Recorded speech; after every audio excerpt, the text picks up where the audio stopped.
today's episode is for me to try and work with you and get you some provoking, thought-provoking is what I'm looking for, ideas on how you can meet the number one challenge that I'm hearing across the country that physical therapy private practice owners are actually confronting. Fortunately for me, this is in my wheelhouse, right? So it's recruiting. We're going to talk about recruiting, hiring,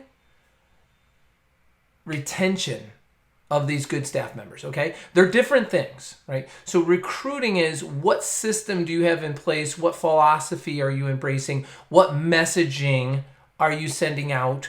What fishing line are you throwing out there to pull in the absolute best therapist or the best personnel into your practice, okay? Administrative or clinical. Now, I don't want to get off the path here of why we are where we are, because I have strong feelings about what the government has been doing to make our lives very challenging. As you know, there are no problems in life. There's only situations, right? A problem states a position. I'm starting in a position of defeat. I don't look at the world like that. That's not what Meg Business Management's all about. That's not how I put my learning management system together. You're never starting from a position of defeat. You get up every day, you face the challenges of the day, you work through those situations. For those of you that have that attitude and you're very positive, glass half full, not half empty, the world is your oyster. Really, yeah, which I don't even understand what that saying means, but honestly, by you really tackling, by expecting to do well every day because you believe in yourself, you will pull in better results than everyone else. But you do need mechanical things. You do need tools to put on that nut and turn that nut. If you don't have the right socket wrench, you don't have the right hammer, you're not going to get the right results. So since I had a staffing company for 10 years and I averaged about 5 interviews a week, and I've been lecturing on this topic for well over 15 years, I feel pretty comfortable giving you some bits of advice that I think might help. So here we go. Let's drop some pearls here. Let's hope, or I'm hoping to exceed your expectations in the short period of time you're with me on this YouTube video, on this YouTube episode, that you actually get to walk away with something that's going to produce some fruit for you. So number one, understand the difference between your systematic approach of recruiting to your hiring process, which should be a 5-phase process. There's a 5-phase hiring process. Look, if you just want to learn all about that, you can honestly just buy that one training course itself and learn how to master hiring and recruiting and closing the ideal applicants for your practice.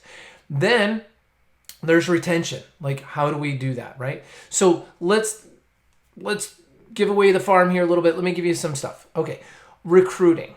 Number one, if you're looking at administrative staff members, you know what you want. You want a responsible person who's accountable, who wants to learn and do a good job, who takes pride in the results of their work, who has a good communication and agreeable personality with others, okay? Who doesn't have this need to be right or make others wrong attitude, or someone who can't take feedback from you. Criticism is how they're going to look at it. You're saying, I'm giving you positive feedback to try and make your life better and easier here at work so that you can navigate the challenges and obstacles of the day in a more efficient manner. That's why I give feedback, because I don't want to see you make the same mistake twice. So look for that kind of person on your administrative lines, right? Let's focus on your clinical lines. If I'm hiring a clinician, I need to know that there's 3 types of clinicians. Recruit the type of clinician that you want. There's the new grad, somebody who's out 1 to 3 years, or 0 to 3 years, I should say. The advancing therapist, one who's been out 4 to 8, 4 to 10. And the veteran therapist, anybody 8 plus, 9 plus years veteran therapist.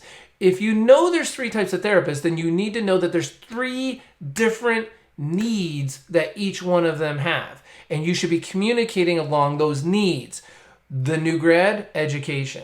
The advancing therapist, it's in the title. They want to advance. They want opportunities. Give them opportunities. Senior therapist, training therapist, mentoring therapist, clinical director. Think creatively. Compliance officer. Think creatively on how this person can move within your company. Even if you're just a one office operation, you have room for opportunity. And the veteran therapist. They want flexibility. They've already put in a lot of time. They want to know that they can be where they want to be when they want to be it. Or they're really hooked on learning and teaching and they have a lot to offer. So stroke that ego, hit that button, bring them in with that messaging. Know who's in front of you, okay? Hiring, look, when you go through the 5-phase hiring process, you're going to get to some point in that discussion at the end of that interview where you're going to need to say this and write this down or record this or watch this again. So at this point, look at my Halloween. I just noticed how Halloweenish I am here in the month of October with my kid's college hat. All right. You're going to say this. You're going to say, so at this point, how do you feel about the position? How do you feel about our practice? And they say something really positive, let's say, right? So then you're going to say, well, great. I feel the same way. I feel like if I could make ends meet, would this be a position you could accept here and now today or by this time tomorrow? Would this, if we can make this agreement here that everything, we dot every I, across every T, is this something you could accept here and now or by this time tomorrow? If the person says yes, then go on and close them. Go on and make the bridge and let's hire them, right? If they say no, then you say, okay, great. Obviously, you're looking for something that you don't see here. By all means, go out there, continue to interview. If you feel that in lieu of everything you've seen, this is the absolute best of the rest, then by all means, come on back and we'll sit down and we'll pick up right from here. And the person's like, well, what just happened?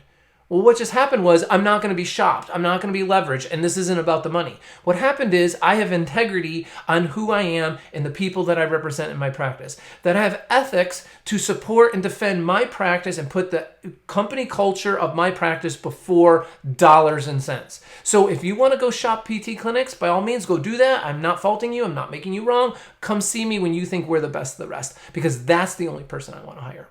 So if you do that, once they come in, you say your position is now a 90-day temporary position for you to actually show how you can adapt and simulate and work within our team and our group and see if you're a good fit. We're a good fit. Let's do this. Let's get through this 90 days. If that happens, then you say, great, this is it. You have your 90-day review. They're all in. You're all in. You say, here's what you can expect from me at this point. I am going to be investing in you both personally and professionally over the time that you're working here so that you grow in both of those areas. And this is a position you'd never want to leave. And this is what we're going to map out on a yearly basis. So let's get started. What educational training, what investments in you would you like to see happen that would make you have such a fulfilling, rich experience here working at our practice? And that's how you retain people, because you're very engaged in who they are as a person and a professional. You're not just trying to extract what you want from them, what you need from them, and now they're a worker. You don't want workers, you want collaborators, you want team members, you want people that are actually looking for professional development themselves, and you're the source of it. So that's it. That's my video on hiring and retaining and team building and really keeping and bringing in the absolute best person. I hope you found it helpful, and as always, just comment below. I'd love to hear what your comments are on that. If it's worked for you, hasn't worked for you, whatnot, I'll handle anything that comes. And by all means, if you need more resources, check out our website at www.megbusiness.com. We have a resource tab. I give away loads of data there as well. I'm here for you. Start every day expecting to do well. Good luck, everybody.